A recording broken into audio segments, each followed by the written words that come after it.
আঘাত যত গভীর হয় সিজদা তত দীর্ঘ হয়। কথার আঘাত রূহ অবধি পৌঁছায়। অহংকার কেবল সৃষ্টিকর্তাকে মানায়, সৃষ্টিকে না। জীবনটা তেমন হোক যেমন হলে দুনিয়া থেকে প্রস্তাব হবে নীরবে, তবে উৎসব হবে আসমানে। চিন্তিত হবেন না, নির্দিষ্ট এক দরজা বন্ধ হয়ে গেলে আল্লাহ হাজার দরজা খুলে দেন। মানুষ অপরাধীকে খুঁজে শাস্তি দেওয়ার জন্য, আর আমার আল্লাহ অপরাধীকে খুঁজে ক্ষমা করার জন্য। মানুষের চরিত্র হলো একটি দোকান, মুখ হচ্ছে তালা, আর তালা খুললেই বোঝা যাবে এটা কি স্বর্ণের দোকান নাকি কয়লার দোকান। ছিঁড়ে ফেলুন অতীতের করা সকল পাপের অধ্যায়, ফিরে আসুন রবের ভালোবাসায়।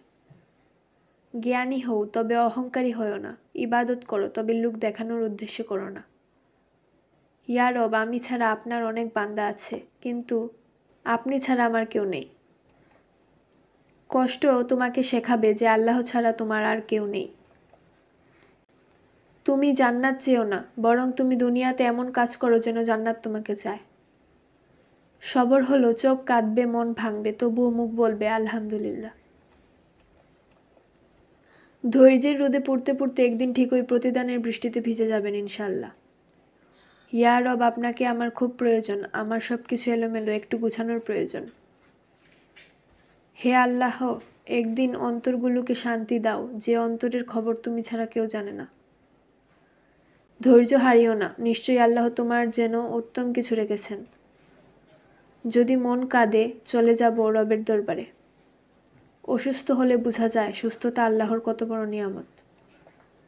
আপনার আজকের ধৈর্য আগামীকাল আপনার সাফল্যের কারণ হবে ইনশাল্লাহ।